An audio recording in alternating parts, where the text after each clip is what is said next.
Obrigado, professor Fábio, por essa apresentação, destacando a importância da segurança jurídica no meio comercial, né? E a importância da criação de um ambiente de negócio. Eu acho que isso no Brasil está faltando, né? A importância do judiciário respeitar a alocação de riscos, que é fundamental. E, bom, então eu vou abrir espaço para perguntas. Se alguém tiver alguma pergunta, eu tenho, vou fazer depois. Alguém gostaria de fazer alguma pergunta? Pois não? Professor, não é nem tanto uma pergunta, mas é mais uma provocação. É porque, desde a época da faculdade, os professores civilistas e os comercialistas sempre tinham uma determinada rixa, dizendo que o meu direito é mais conservador e aquele outro está sempre sujeito às mudanças. E os comercialistas sempre utilizavam essa característica como algo realmente muito bom, que o meu direito não fica nunca fossilizado num código, que nós podemos utilizar as legislações esparsas para implementar as mudanças que o próprio mercado cria. E que, na maioria das vezes, sem aquela mão invisível que só atrapalha, acaba sendo de uma forma muito eficaz, muito mais interessante e que atenda os jogadores do mercado de uma forma mais efetiva. Então, a minha provocação para o senhor é nesse sentido. A criação de um código não iria fossilizar, não iria prejudicar a ascensão ou até a evolução de um direito que tem que necessariamente atender os empresários? Não. A resposta é não. Na verdade, essa é uma crítica que se faz à proposta do projeto comercial, que estou pressupondo que você não assumiu essa crítica, então eu vou descer a lenha na crítica. Tá? Não vou ser mal educado com você, estou sendo mal educado com quem fez. Né? É crítica de gente ignorante, é crítica de quem não leu o regimento interno da Câmara dos Deputados, o regimento interno do Senado Federal. Porque veja, o código não engessa nada. Se eu tiver uma norma jurídica que está numa lei esparsa, ou que tiver num código, e que eu preciso mudar, o processo de mudança é rigorosamente o mesmo. Não existe assim, está no código, opa, vou ter um trabalhão imenso, só... Isso não existe.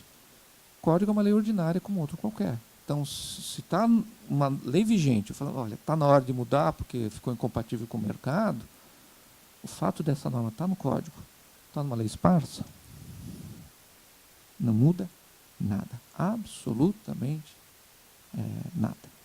O direito comercial no Brasil sempre foi codificado. Ele é codificado hoje. Está no Código Civil. Boa parte. Outra parte ainda, o direito marítimo ainda no Código Comercial. Né? Então não é que a gente viveu algum período assim sem código e foi muito melhor para atrair os investimentos ou para negócios. Pelo contrário, sempre tivemos a tradição da codificação.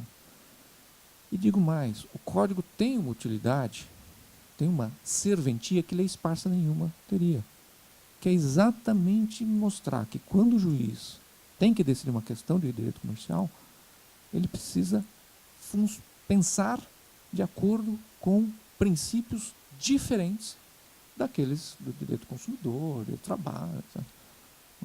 Então, é uma pena que a gente não tenha mantido a separação do código comercial, separado do Código Civil. Eu tenho um amigo que faz a seguinte imagem: é necessário que o juiz, é claro que ele tem a minha idade, porque senão não faria essa imagem, né? O juiz feche o Código Civil e põe na estante e abra o Código Comercial para poder mudar lá dentro dele a lógica. Né? Alguém, por exemplo, da idade de vocês, fala, é necessário que o juiz troque de aplicativo, né, o aplicativo do Código Civil e abra o aplicativo do Código Comercial para, dentro dele, ele saber que está fazendo, está aplicando, tendo que aplicar uma norma. Tá? Então, essas pessoas que dizem que um código engessaria, um código fossilizaria, né? Nós temos uma codificação, não somos só nós, a maioria dos países tem código comercial, a maioria dos países tem código comercial, que servem de referência para a gente, enfim. Né? E não tem nenhuma dificuldade para mudar uma norma que está no código e a norma que está fora do código. Então, fazer leis esparsas. Né? E se me permite, mais uma questão. Desde 2011 existe uma proposta sendo discutida no Congresso Nacional de um código. Os que dizem que é necessário, não, nada de código, leis esparsas. Né? Onde estão essas leis esparsas? Alguém já minutou? Alguém já fez projeto? Alguém já levou para os deputados? Vamos nos apresentar? Alguém já tomou alguma iniciativa em relação a melhorar o ambiente de negócio do Brasil via leis esparsas? Nenhuma. Nada. Então, eu me sinto até autorizado a duvidar da sinceridade de quem faz uma crítica dessa. Mais uma coisa. Essa é uma questão acadêmica. Quando eu vou falar em entidades empresariais, e alguém fala, código, leis esparsas, o empresário fala, mas o que é isso? Fala, não, isso é problema dos universitários. Né? Não, os acadêmicos ficam discutindo na sua torre de marfim. Né? Agora vamos ver exatamente o que a gente está fazendo aqui. Ó. A gente está reduzindo os prazos de prescrição, a gente tem aqui uma regra de proteção da empresa contra abusos da fiscalização, aqui a gente tem uma regra de proteção da empresa em relação à penhora online, a desconsideração da personalidade jurídica, que a gente tem regras de direito material, não são suficientes as regras do Código de Processo Civil, regras de direito material assegurando a segregação de risco em torno da autonomia patrimonial. Opa, mas é disso que estamos falando? Gozado. Quando eu ouço a discussão, eu nem entendo porque ficam falando de código, leis esparsas. Né? Então, a pauta acadêmica não é a pauta do empresário. Não é. Nem pode ser. Né? Então, de repente, o empresário vai deixar de fazer alguma coisa, ou fazer alguma coisa em função do que os acadêmicos acham sobre lei esparsa, codificação. Né? Então, dito tudo isso, né, eu acho que esta crítica, enfim, que os outros fazem, não é você, né, essas críticas que os outros fazem, ela demonstra, primeiro, uma falta de conhecimento do processo legislativo, segundo, uma inércia, ela vem acompanhada de uma inércia, então, se vamos mudar através de leis esparsas, cadê essas leis esparsas? Né? E algo que não é relevante para o empresário. Não foge. Então, de um lado, você tem a importância de um código como um instrumento impactante para o grande problema que nós temos, que é a segurança jurídica. Então, é algo que vai impactar no sentido de disseminar esse conceito, essa ideia de que os instrumentos de segregação de risco, de alocação de risco do direito comercial são criados, tendo visto os interesses de consumidores e trabalhadores, e não dos empresários, né? Para disseminar esse conceito, qual lei esparsa poderia ser o veículo desse ensinamento, dessa novidade? Né? Então, é assim que eu responderia a sua provocação. Não sei, desculpa se eu fiquei... eu falei de alguma coisa de uma forma menos elegante, mas enfim. Mais perguntas? Boa tarde.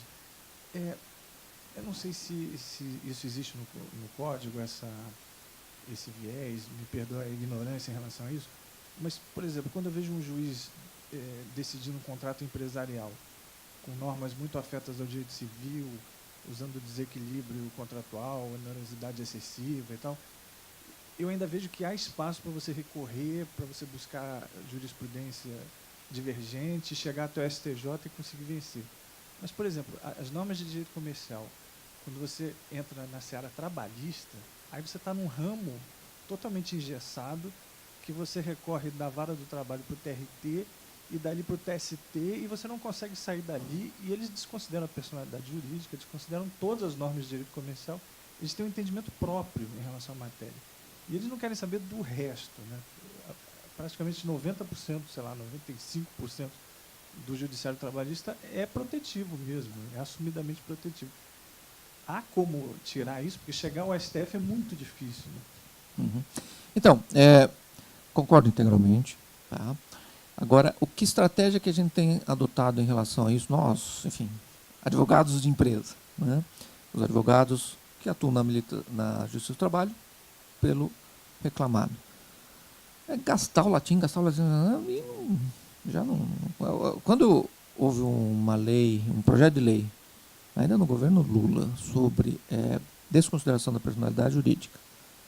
Todos os setores envolveram, até que o presidente do TST foi ao jornal e disse, olha, vocês podem aprovar o que quiser, a gente não vai aplicar? Então, falou isso. É porque a gente precisa encontrar um outro caminho, fazer uma outra estratégia. Esta outra estratégia me parece, precisamos testar, tentar, enfim, eu acho que vai funcionar, mas só a realidade vai dizer, né? Essa outra estratégia consiste em ter um documento jurídico, um código comercial, que vai ser o documento de proteção do investimento.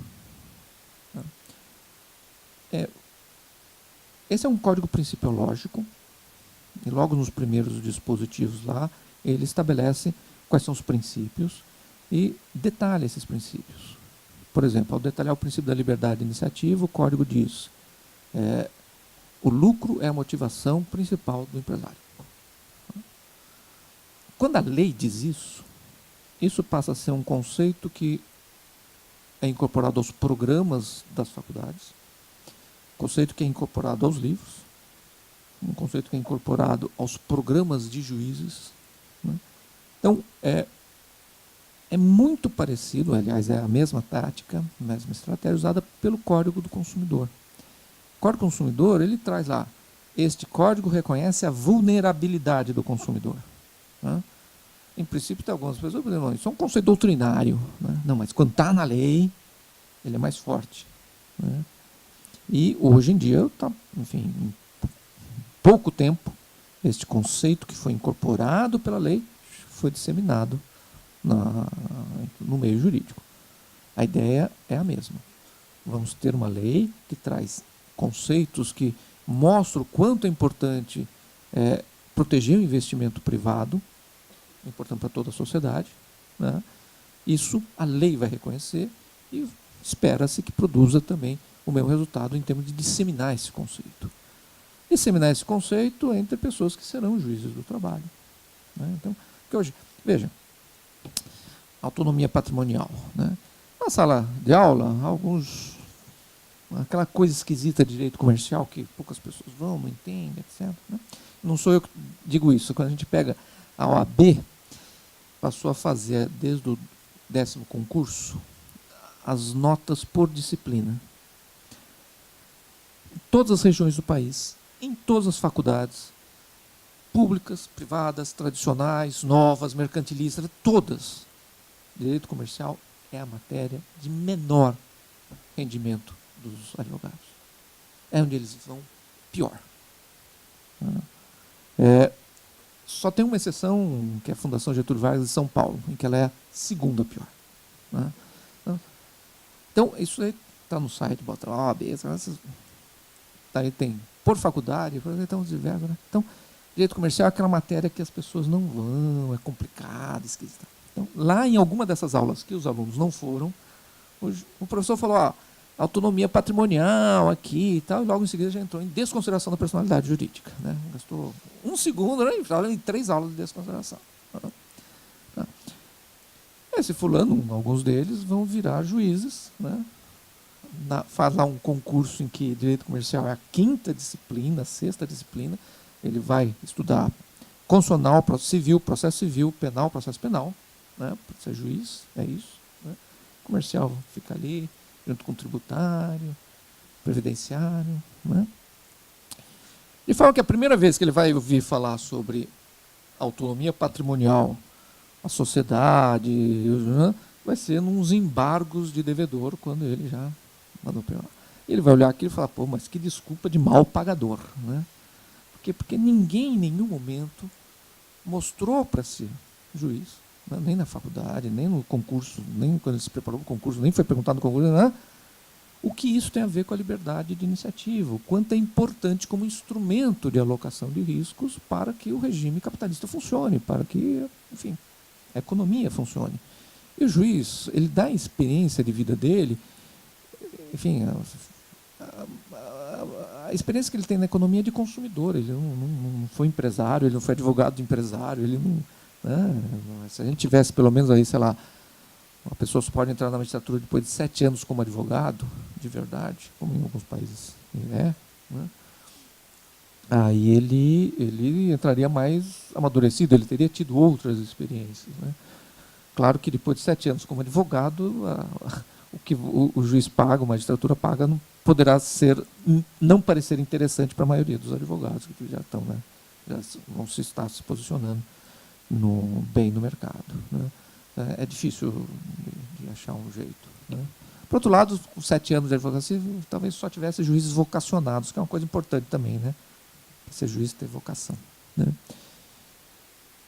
Então, o Código Comercial não pode resolver a questão do direito do trabalho imediatamente. Mesmo que pudesse, escrevesse lá o que já está escrito, a pessoa jurídica, autônoma, vai vir o juiz do trabalho e vai dizer, não aplico. Né? O que a gente pode, o que é uma estratégia que eu acho que tem que fazer, é uma estratégia mesmo de disseminar um conceito que vai depois repercutir para fora do direito comercial. Né? E acho que, em certa medida, o projeto já está produzindo isso. Só um projeto. Quando vier a lei, vai ser mais ainda. O projeto já está.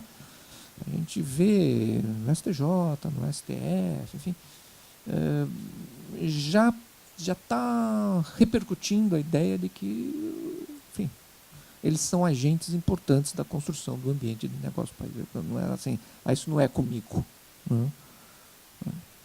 Não sei se... Né?